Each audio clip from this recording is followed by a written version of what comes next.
Vous cherchez un job ou une formation et vous habitez le Grand Lyon? Alors vous êtes au bon endroit, bienvenue dans les visages de l'emploi. Au sommaire de ce 14e numéro, nous irons dans le 8e arrondissement de Lyon au Greta à la rencontre d'Emmanuel et de Sébastien. Emmanuel Le Goff de l'Adapt se prêtera au jeu du Visio-Job, mais pour commencer, place à la news du jour. Si vous avez toujours rêvé de pouvoir créer votre site web ou votre application facilement et qui sait peut-être en faire votre nouveau métier, sachez qu'une école lyonnaise spécialisée dans le digital va mettre en place une nouvelle formation. Wild Code School, c'est son nom, va en effet proposer dès le mois de novembre prochain un cursus ouvert à tous. Tous les profils sont les bienvenus, la seule qualité à avoir est la persévérance. Cette formation s'appelle No Code puisque l'objectif est de vous former aux plateformes telles que WordPress qui permettent de programmer sans code. A noter que cette formation est éligible au CPF et qu'elle devrait durer 3 mois. Si vous êtes intéressé par cette formation, alors n'hésitez pas à vous préinscrire dès maintenant sur le site web de l'école ou de vous connecter via lesvisagesdelemploi.com. Depuis plus de 40 ans, les Greta forment les adultes à une multitude de métiers, un savoir-faire reconnu dans le secteur professionnel. Mais depuis 2 ans, ces centres de formation proposent également aux plus jeunes de se former grâce notamment à l'apprentissage. Rencontre avec nos deux visages du jour, Emmanuel et Sébastien.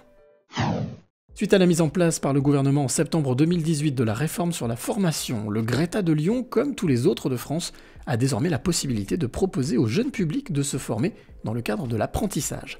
Une nouveauté qui permet donc à Emmanuel Cargère et à toute son équipe de s'adresser à un public plus large, une opportunité qui a nécessité quelques aménagements utiles et nécessaires. Déjà en termes de communication, une diversification et un renforcement de notre service, un changement de support de communication pour davantage toucher des jeunes plutôt que des adultes tels que nous avions l'habitude de le faire jusqu'à maintenant.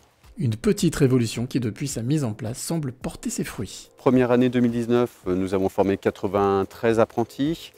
2020, on était à 755 et prévision 2021, on sera à plus de 850 apprentis. Ce qu'il faut savoir, c'est que sur l'Académie de Lyon, nous avions un organisme interne, Éducation nationale, qui formait les apprentis à travers le CFA de l'Académie de Lyon. Donc il y a eu un redispatching quelque part de ces activités au Greta. C'est pour ça qu'on n'est pas parti de rien, mais il y a vraiment un développement important de notre offre de formation avec une montée en puissance des effectifs et des sections de formation. Devenu une voie d'excellence, l'apprentissage nécessite un encadrement à la hauteur des exigences des entreprises. En effet, au-delà du diplôme, cette formation professionnalisante doit correspondre aux besoins du terrain, et pour cela des adaptations ont été nécessaires pour répondre aux attentes des futurs employeurs, mais aussi de ce nouveau public. Il a fallu en fait travailler avec les équipes en fait sur l'adaptation à un nouveau public, c'est-à-dire qu'en formation continue, c'est un public différent du public qu'on accueille en apprentissage, donc c'est un travail d'équipe avec les collègues formateurs et formatrices pour essayer d'adapter la pédagogie et les contenus à ce type de public que l'on connaît avec l'apprentissage. Parce que jusqu'à présent, formation continue, c'était plutôt une formation pour adultes, et avec l'apprentissage, ce sont plutôt des publics plus jeunes, effectivement, à partir de 16 ans, même 15 ans, comme on en parlait tout à l'heure. Donc voilà, donc c'est vrai que c'est un public assez différent, qui nécessite des adaptations en termes de pédagogie de l'alternance. Mais la réussite via l'apprentissage ne dépend pas que de l'enseignement transmis. Il existe d'autres paramètres tout aussi importants. À partir du moment où le projet est vraiment un projet affirmé, ficelé, bien construit et que le choix de l'entreprise est un bon choix et que l'adéquation se fait entre entreprise et jeunes, il n'y a pas de raison forcément que derrière, globalement, il y a une réussite au bout et ça se passe très bien. Au moins aussi bien qu'en scolaire, si ce n'est mieux.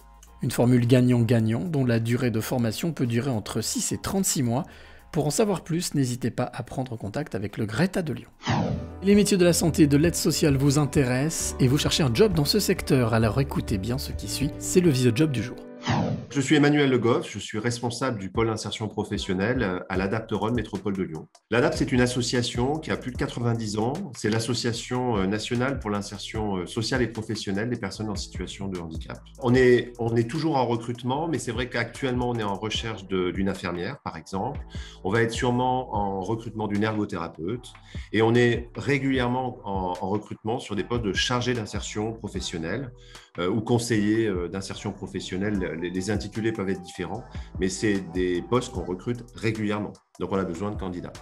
Déjà, je pense qu'il faut être très sensible aux valeurs associatives de l'Adapt, parce qu'on a des valeurs fortes.